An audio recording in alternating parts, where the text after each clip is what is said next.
All right, this is going to be insane. So the Lego Group and Pokemon Company just announced that they are coming together and there's going to be Pokemon Lego sets. This is going to be crazy. Now, there's so many different reasons why I love this. Pokemon is a really interesting brand for many, many different reasons we're going to talk about here in this video. So first up, let's have a quick look at this announcement. The Lego Group and the Pokemon Company International team up to bring the world of Pokemon to life brick by brick. They had a small little promo here for like 10 seconds long.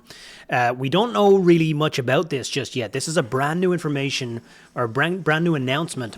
And so we really don't know what the sets are going to look like. We don't know, are they going to be mostly buildable Pokemon characters or are they going to be kind of more scene-based sets? We can speculate about that for sure.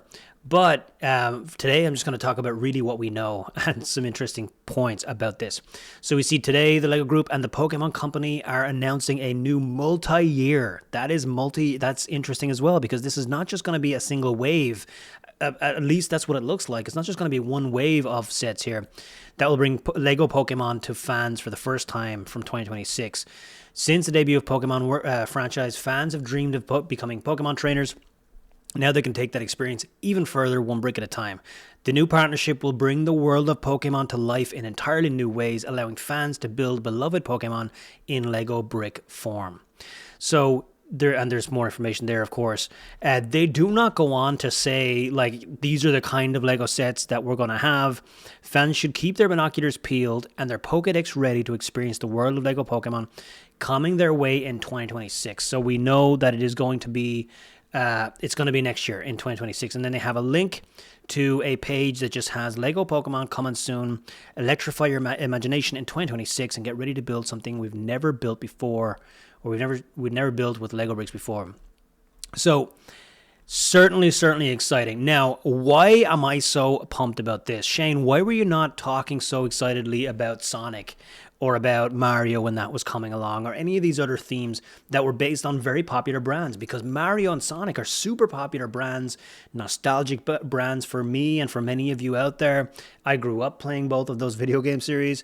And Pokemon, many of us, especially the AFOs, the adults, may not be Pokemon fans. I personally am, or at least I was when I was, much younger. I haven't really been in the Pokemon world for quite a while now. I haven't played any of the video games in a long time. But I've always admired it from afar for many different reasons. But one of the biggest ones is the fact that the price on Pokemon stuff goes insane in the aftermarket because they have a lot of similarities with Lego sets. There's a lot going on in the world of Pokemon that is similar to what we do as Lego investors when it comes to values going up on stuff and the resale market, the aftermarket after things become scarce and all of that kind of stuff, the supply and demand, all the different things that are going on over there with the aftermarket. Really, there's a lot of correlations to Lego.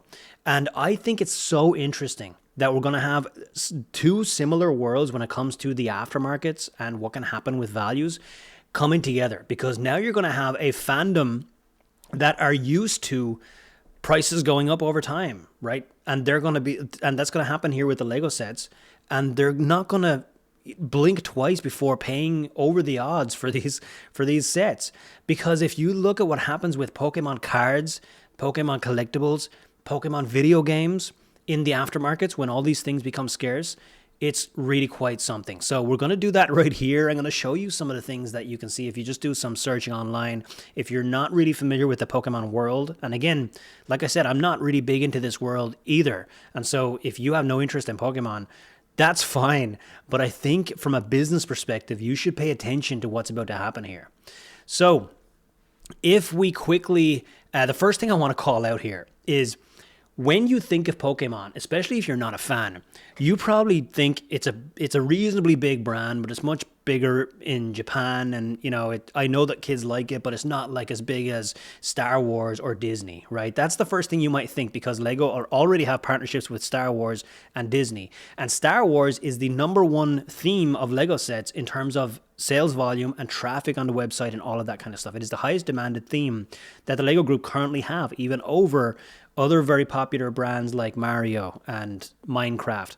Star Wars is the number one. But here's something super interesting. If we go to Wikipedia and look at the list of highest grossing media franchises of all time. Highest grossing, most money made by a media franchise. Look what is sitting at number one here. It's Pokemon, with $98.9 billion in total revenue. Now, this is a Wikipedia page. This doesn't mean it's 100% true, right? Wikipedia, as we all know, it's user content and people can change things, and we don't know for sure that it's like perfectly accurate. So I want to call that out. But Pokemon is sitting at number one here according to this data. Now, those numbers look a little low to me. That's why I'm not certain that this is fully up to date. 98.9 billion for the entire brand, I would have said, is a little low. But again, that's just my gut reaction. But greater than 50 billion in revenue. And then we have Mickey Mouse and Friends is next up with 60 billion. And then when we scroll down here, we see Winnie the Pooh and then Star Wars. Star Wars at 46 billion. And it has the breakdown here of the revenue. So it has merchandise sales, box office sales, home video, video games, book sales, and where all of this revenue is coming from. But it all rolls up under Star Wars, and you see 46 billion. That is half of what is being reported here for Pokemon. So even if these numbers are completely off the wall and they're wrong, I'm sure they can't be so wrong that Star Wars is actually ahead of Pokemon in reality, because Pokemon is right now being reported as having over double, well more than double actually, the total revenue of the brand that Star Wars has. And when you break it down, a lot of it is retail sales. Most of it is retail sales. Now, it looks like that includes the video games as well as merchandise. So that should level set here. If anyone here is not aware of just how big Pokemon is, or you knew it was big, but you didn't realize it was this big, because this caught me a little bit by surprise. I didn't know that it was that much bigger than Star Wars, that much bigger than Disney, that much bigger than Mario, Sonic, Minecraft, all of the other themes that the LEGO Group have partnered with in the past. Pokemon is bigger than them all. In fact, it's bigger than many of them combined. That's what we're dealing with here with this announcement of Pokemon LEGO sets. The demand for these things is going to be absolutely insane. It's going to bring new fans to LEGO. It's going to bring new fans to Pokemon. And the combination is going to be a match made in heaven as long as it is done the right way. It all depends on how good these LEGO sets are.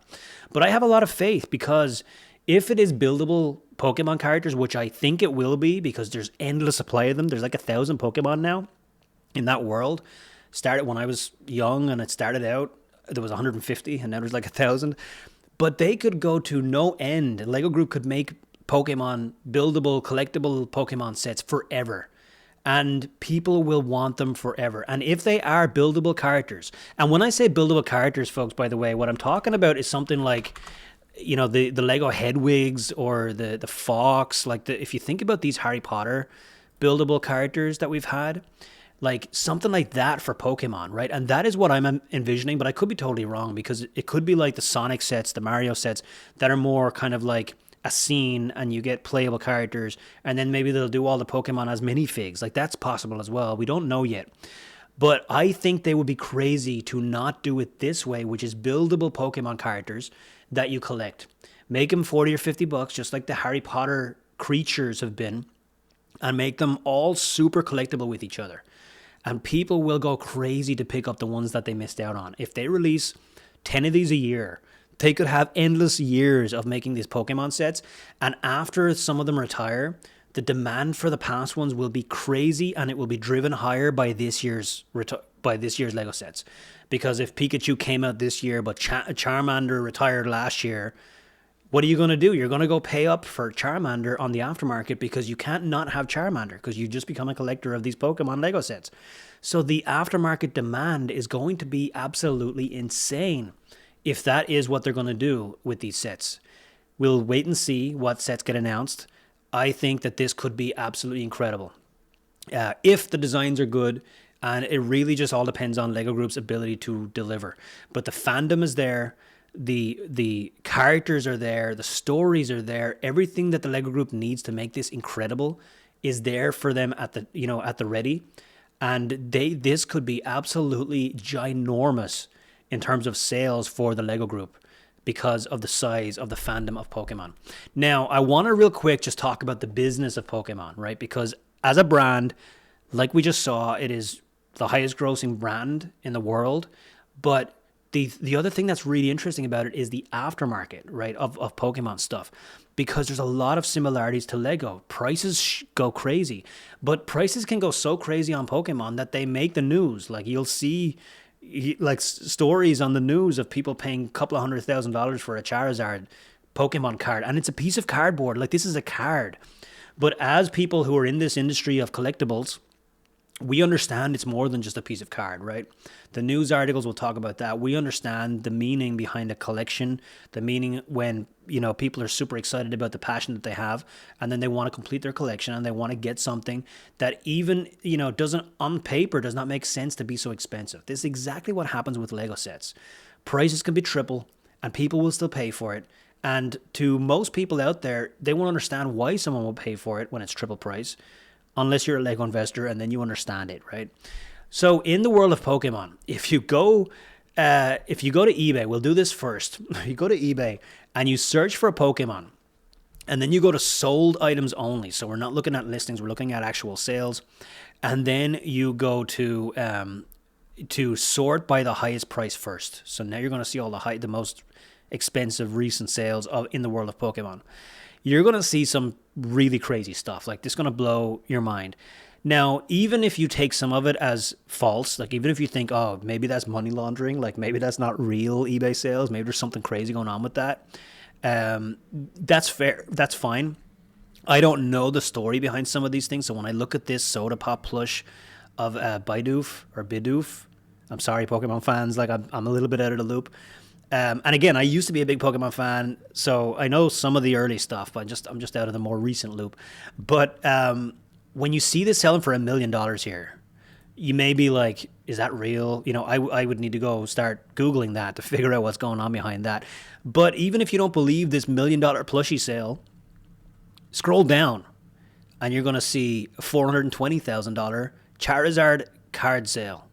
Scroll down more, you're going to see an Umbreon Gold Star card. And again, folks, these are cards, these are collectible cards that are selling for $420,000. You're going to see Umbreon selling for $220. That was the best offer, so it was probably a little under $220. And again, another Umbreon. These are all a little under $220. You're going to see collections selling for $200,000 or a little under, depending on what that best offer was. You're going to see vintage original Pokemon cards for $163,000. You're going to see a box of the base set first edition booster box for $120,000. This goes on, folks, and this is just recent sales, right? You could go all day and you could find insane valuations on Pokemon cards on eBay. And again, go on YouTube, you'll see stories and stories and stories of this stuff. And these are all real. Like this is really what this stuff is selling for. And the demand for it is out there. Like it may seem weird to those on the outside, but the demand for it is out there and it is real. And these things do sell for these prices. Now, you might also be thinking Pokemon was cool 20 years ago, right? There's no way in 2025 Pokemon is really that popular. Interesting thing, if you look at Google Trends, it is more popular now than it was 20 years ago. I was into Pokemon back in the early 2000s or the late 90s or whatever, and look at the Google Trends right back then. It was like 4 or 5 out of 100%, like 4 or 5% of the total popularity that it spiked at throughout the last 20 years was back then. And now it's more than triple that. It's like 15, 16.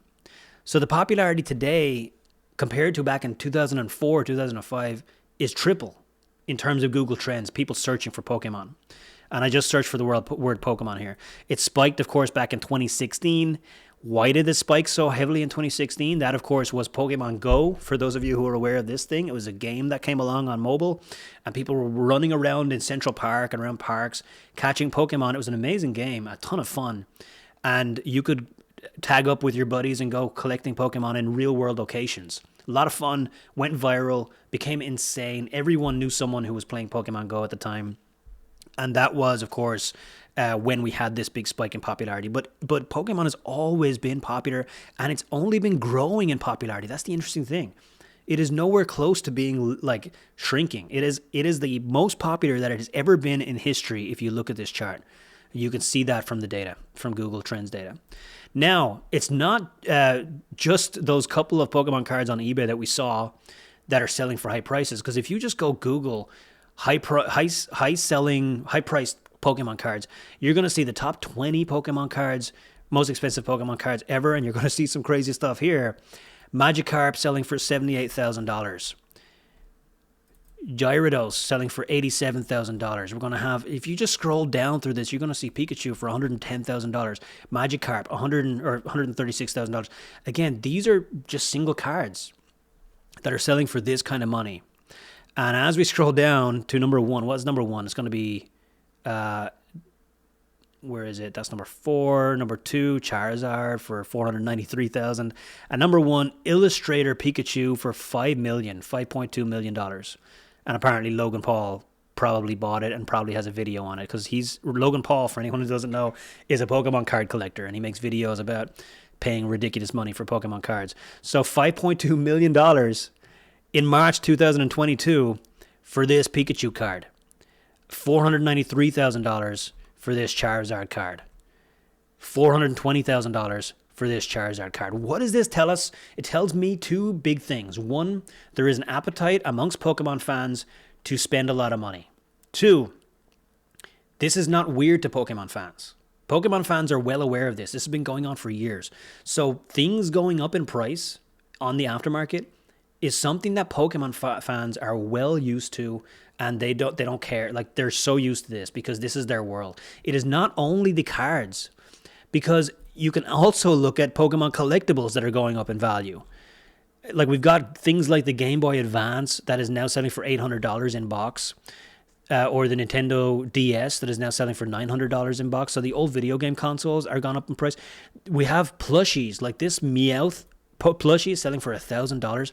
So again, folks, even if you don't care about Pokemon, you got to pay attention as a business owner to what's going on here, right? The mentality of Pokemon fans and what's going on with this world. $1,200 for this Nintendo DS.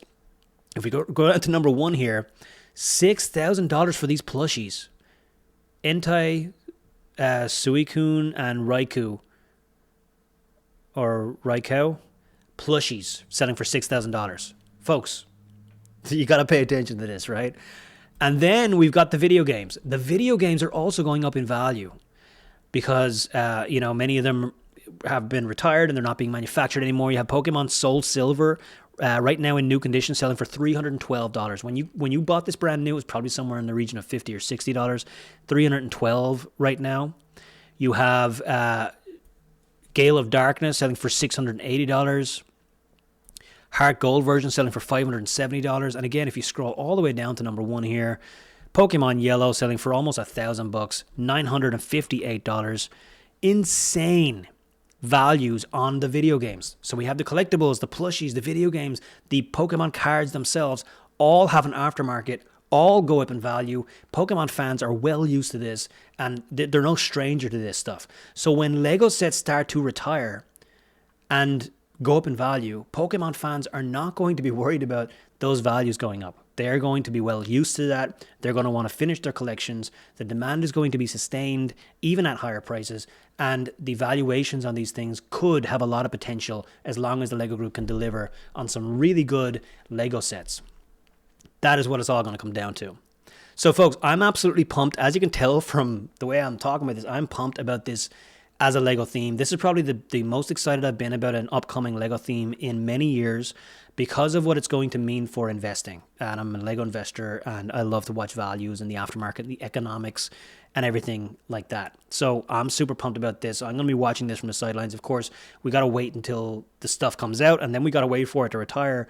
So we got a little bit of waiting to do, but I'm just going to be watching. As soon as these announcements come out, I'm going to be excited about it because this is a good time to be a Lego investor, in my opinion. So I hope you found this useful. What do you think about the Pokemon Lego sets? Let us know in the comments down below. Let's get that discussion going.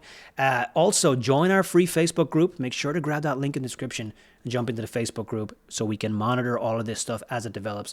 With that, thank you so much for being here. I'm Shane from BrickBooks.net, and make this your year to lift off and be free.